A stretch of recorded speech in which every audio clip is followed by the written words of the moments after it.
Judi online sedang jadi ancaman serius. Layanannya diblokir 1, tumbuh 1000. Apa bener nggak bisa diberantas?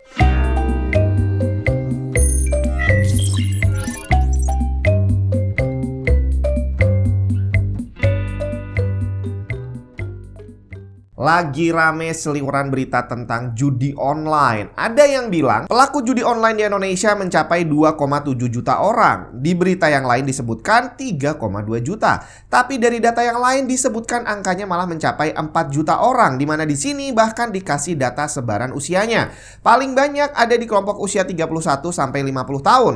Tapi yang miris bahkan anak di bawah 10 tahun juga ada banyak yang terjebak judi online. Lebih gilanya lagi sebaran lokasinya. Hampir semua provinsi terpapar judi online, bre. Nah, di Indonesia sendiri sebenarnya aturan tentang perjudian maupun perjudian online itu udah banyak. Pasalnya kamu googling banyak banget lah ya. Kemudian usaha pemerintah untuk memblokir website judi online, aplikasi dan sejenisnya juga kayaknya rajin-rajin aja tuh mereka melakukan pemblokiran. Tapi pada prakteknya nggak berhasil. Semakin hari jumlah penjudi online malah semakin banyak. Beberapa waktu lalu saya sempat baca berita bahwa pelaku judi online ini saking banyaknya akhirnya nggak mungkin kalau mau dihukum. Nggak cukup penjaranya, Bang. Tapi kalau nggak dipenjara ada sih ancaman hukuman denda, di mana dendanya disebutin banyak banget, 1 miliar, 2 miliar. Tapi kalau sampai diterapkan, siapa yang bakal mampu bayar? Pemblokiran situs dan aplikasi tadi juga nggak berhasil. Kalau semisal ada ditambahin lagi himbauan, ya jangankan himbauan, diancam hukuman aja nggak mempan. Terus mesti gimana dong? Apakah beneran nggak bisa diberantas? Kalau kita bicara tentang judi, sebenarnya itu adalah soal mindset, bukan soal uangnya. Dan kalau kita bicara tentang mindset, semua jenis pelanggaran yang umum kita lihat di Indonesia itu adalah soal mindset. Jadi judi adalah salah satu pelanggaran hukum. Tapi kalau kita lihat yang lainnya ada banyak, bre. Kayak misalkan buang sampah tidak pada tempatnya, terus naik motor nggak pakai helm, melawan arah dan sejenisnya, itu adalah pelanggaran dan itu adalah soal mindset. Jadi yang dilakukan sama orang-orang yang melanggar lalu lintas tadi bukan soal hidup dan mati, mereka nggak peduli tentang itu. Yang bermasalah adalah mindsetnya, bahwa gue pengennya lewat sini, nggak pengen lewat yang sana. Walaupun melanggar hukum nggak masalah. Dan mindset tadi, pola pikir yang seperti ini, sayangnya bisa turun ke generasi berikutnya. Kalau kamu adalah orang yang terbiasa buang sampah tidak pada tempatnya, maka anak-anak kamu akan ngikutin apa yang kamu lakukan dan akhirnya budaya yang jelek ini akan turun ke generasi selanjutnya. Nah, kembali soal judi yang merupakan mindset bukan soal uang. Kalau kamu udah pernah lihat di TV, di berita gitu ya, judi dimanapun tempatnya, apapun bentuknya. Kalau kamu pernah lihat atau mungkin kamu juga pernah menyaksikan teman kamu ada yang menjadi pejudi aktif, coba perhatikan baik-baik. Dari semua orang yang melakukan judi, hanya segelintir yang pernah menang. Dan itu pun begitu mereka menang, mereka nggak berhenti nih judinya. Bakal main lagi dan kemungkinan terbesarnya bakal kalah lagi. Jadi kalau di prosentase nih, kemungkinan mereka menang dan kalah kayaknya prosentase menangnya kecil banget. Dan ini berlaku untuk semua pejudi dari kasta manapun. Mau yang orangnya belasak, mau yang duitnya banyak, kalau dia terlibat judi, ya itulah yang terjadi. Mereka nggak peduli lagi dengan menang atau kalah. Yang penting adalah thrill-nya. Mereka suka dengan sensasinya, untung-untungan. Gue pasang, aduh kalah dikit lagi menang, pasang lagi dan begitu seterusnya. Dan akhirnya thrill-nya ini tadi, sensasi ini yang menyebabkan kecanduan, bre. Nah, pola pikir yang akhirnya menyebabkan candu ini tidak terbentuk dalam waktu singkat. Butuh proses yang lama untuk bisa membuat seseorang itu menyukai sesuatu dan sampai akhirnya jadi kecanduan. Mungkin aja prosesnya bisa 2 tahun, 3 tahun, 5 tahun, atau bahkan bisa jadi puluhan tahun. Dan kalau udah seperti itu, mau disembuhin juga bakal susah banget. Ditambah lagi ancaman hukuman yang ada sepertinya juga belum bisa diterapkan secara penuh. Tapi yang pasti para pelaku judi online ini nggak pernah kapok. Para penyedia layanannya juga nggak pernah kapok. Malah terakhir muncul nggak bisa dihukum karena penjaranya nggak akan cukup. Ini bener-bener jadi angin segar buat para pelaku judi online. Wah, berarti nggak mungkin dihukum dong ya. Tapi walaupun nggak ada hukuman, kita tetap harus bisa menghentikan judi online. Gimana caranya? Balik lagi ke masalah pembentukan mindset, bahwa untuk melakukan suatu kebiasaan yang buruk dan akhirnya jadi kecanduan nggak bisa berhenti, itu butuh waktu yang lama. Dan hasilnya kita ambil contoh aja, orang yang terbiasa buang sampah sembarangan. Ini sudah nggak ada hubungannya dengan usia, udah nggak ada hubungannya dengan faktor ekonomi. Karena kamu cari orang yang jalan kaki, nggak punya kendaraan, buang sampah sembarangan juga ada. Kamu cari orang yang naik mobil mewah, buka jendela, buang sampah juga banyak. Kamu cari yang anak kecil ada, cari yang orang tua juga banyak banget. Anak kecil yang membuang sampah sembarangan dan nggak ada yang ngingetin, dia akhirnya akan menjadikan itu sebuah kebiasaan dan nantinya mereka akan tumbuh menjadi orang dewasa dan orang tua yang taunya buang sampah sembarangan itu adalah satu hal yang wajar untuk dilakukan. Mindsetnya udah rusak, bre. Mindsetnya udah rusak, bre. Terus bagaimana dengan judi? Kalau tadi saya bilang bahwa judi itu adalah pembentukan mindset yang butuh waktu lama. Kalau kita bandinginnya sama buang sampah sembarangan, itu memang bisa dilakukan sama siapapun dan dimanapun. Tapi kalau judi gimana? Apa iya di Indonesia anak dari kecil sudah diajari untuk main judi? Kayaknya enggak deh. Bahkan sampai SMA, sampai kuliah pun nggak ada yang ngajarin kamu judi. Jadi harusnya orang ini tiba-tiba saat dewasa langsung kecanduan judi. Gitu kali ya?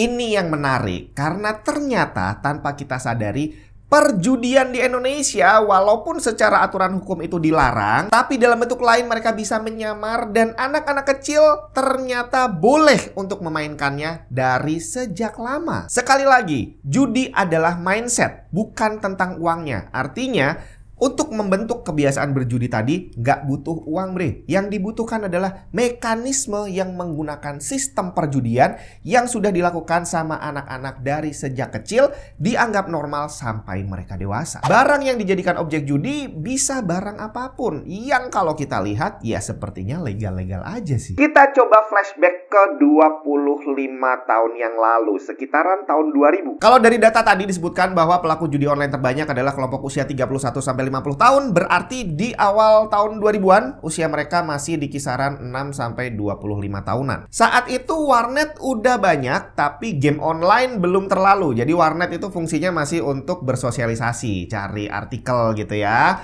Nah, sedangkan untuk permainan itu yang banyak ada saat itu adalah di mall. Ada game centernya, ada arena bermainnya buat anak-anak maupun buat orang dewasa.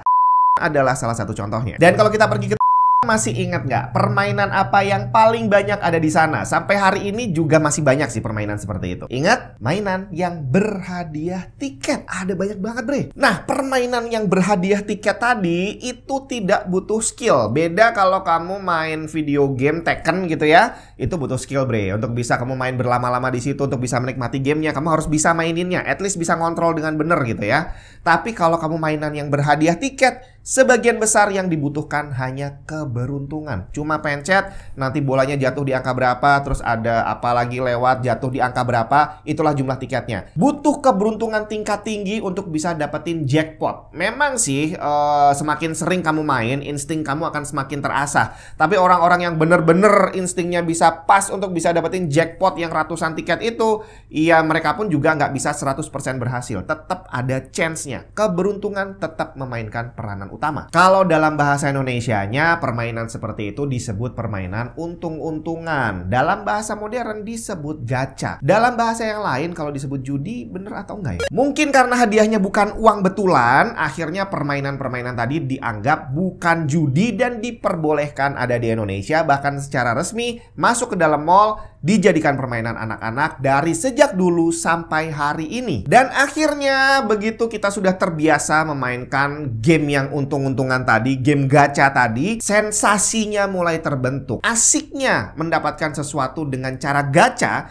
itu sudah masuk ke dalam mindset. Ditambah lagi kalau kita mulai dari tahun 2000-an, hal itu mulai booming gitu ya. Dan saat itu anak-anaknya umur 6 tahun, 10 tahun mereka udah mulai permainan seperti itu. Akhirnya 25 tahun kemudian di saat mereka sudah dewasa, mindset judinya sudah terbentuk. Dan hebatnya lagi, di dalam kepala mereka, hal itu adalah hal yang wajar dan tidak melanggar hukum. Dan dengan perkembangan teknologi yang seperti ini, yang perlu mereka lakukan untuk bisa memuaskan tadi, thrillnya tadi, sensasi untuk berjudi, nggak perlu lagi pergi ke mall, tapi tinggal buka HP, ada aplikasi judi online, bre. Itu tadi yang di mall, yang secara resmi kita anggap sebagai mainan anak-anak. Berikutnya, beberapa tahun kemudian muncullah tren baru, game online di warnet, bre. Tahun 2003 adalah saat rame-ramenya game Ragnarok online. Di game ini muncul sistem loot box. Kita beli pakai duit beneran tapi dapat barangnya random in-game. Untung-untungan. Ditambah lagi, seingat saya, sistem upgrade senjatanya juga untung-untungan. Tidak 100% berhasil dan kalau gagal ada kemungkinan senjatanya hancur. Beberapa tahun berikutnya game online semakin rame. Ada Lineage 2, Cabal Online, dan salah satu yang rame banget pemainnya RF Online dan Seal Online. Di setiap game itu dimasukkan unsur untung-untungan, entah berupa loot box ataupun sistem upgrade senjata maupun armor yang berdasarkan chance. Upgrade-nya belum tentu berhasil dan kalau gagal antara senjatanya hancur atau malah jadi downgrade. Tapi sekali lagi,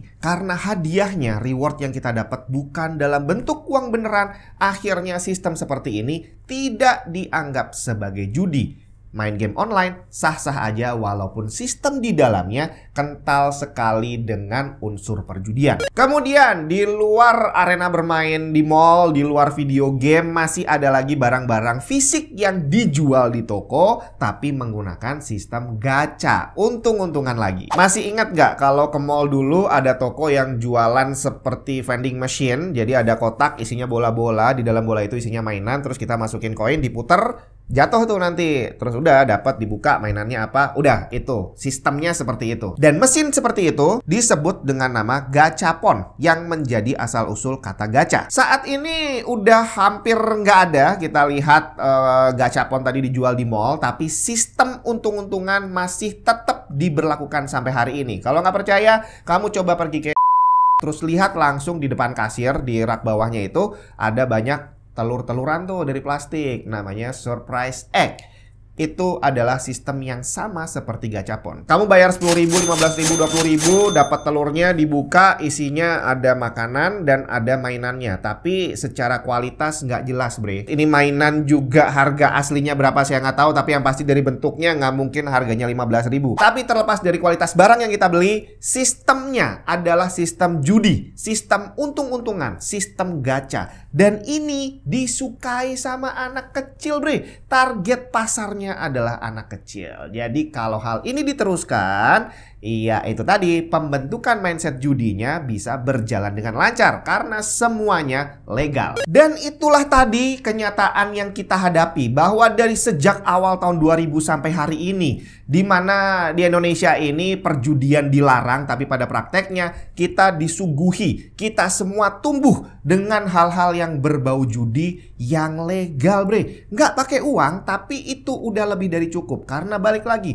judi adalah tentang mindset, bukan tentang uangnya. Karena kalau semua tentang uang, para pejudi itu main 3 kali, 4 kali kalah pasti berhenti. Tapi pada prakteknya enggak, bre. Diterusin walaupun duitnya sampai habis. Jadi kalau tadi disebutkan bahwa pelaku judi online didominasi oleh orang dengan usia 31 sampai 50 tahun, berarti mereka adalah orang-orang yang tumbuh tadi tuh dari tahun 2000 sampai sekarang dengan dihadapkan oleh berbagai macam hal yang berbau judi dan legal. Dan ini kita belum menghitung orang-orang yang memang bener-bener hobinya berjudi. Main kartu pakai taruhan, main dadu pakai taruhan, main ular tangga pakai taruhan, main ludo pakai taruhan. Banyak yang kayak gitu. Nah, sekarang ini aplikasi untuk bisa kita melakukan judi online udah banyak banget. Website, terus aplikasi di HP, iklannya juga banyak banget. Jadi orang-orang yang memang punya dorongan untuk terus-terusan berjudi, udah gampang banget, bre. Nggak usah pergi jauh-jauh ke mall, nggak usah cari toko, nggak usah cari tempat nongkrong. Tinggal duduk di rumah, buka HP, udah langsung bisa main. Dan kalau secara logikanya mereka, itu main judi betulan adalah hal yang memang lebih logis. Karena kalau zaman dulu, untuk bisa dapetin mainan yang nggak penting, mereka rela berjudi.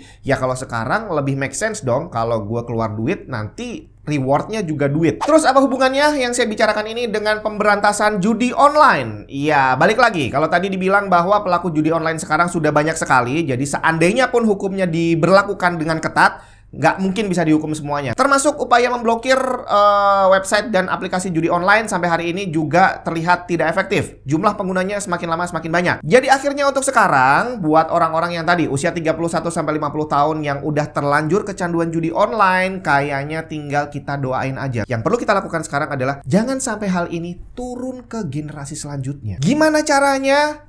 Berantas semua judi terselubung. Pakai duit, nggak pakai duit, berantas semuanya. Sistem gacha, sistem untung-untungan, Hapuskan semuanya. Arena bermain di mall yang masih menawarkan permainan gacha, stop. Pembelian barang dalam bentuk loot box seperti surprise egg, blind box, mystery box, dan sejenisnya, hentikan. Semua video game yang membawa unsur gacha di dalamnya, hentikan. Ini bukan memblokir video game secara keseluruhan, bukan nutup arena bermain di mall, enggak. Tapi yang ditutup adalah sistem gachanya. Lu boleh buka game center di mall, tapi udah bikin arcade aja, nggak usah yang pakai sistem judi. Video game masih tetap boleh jalan, yang penting nggak usah pakai sistem gacha. Genshin Impact contohnya, kalau dia kasih sistem gacha dengan chance misalkan 1:100, ya udah ilangin aja, dibikin aja, beli barang langsung pasti dapat yang kita mau. Bikin aja harganya lebih mahal, yang penting sistemnya tidak gacha. Apakah bisa? Harusnya bisa, soalnya dari zaman dulu yang namanya video game itu adalah video game kita fun untuk main, nggak usah pakai keluar duit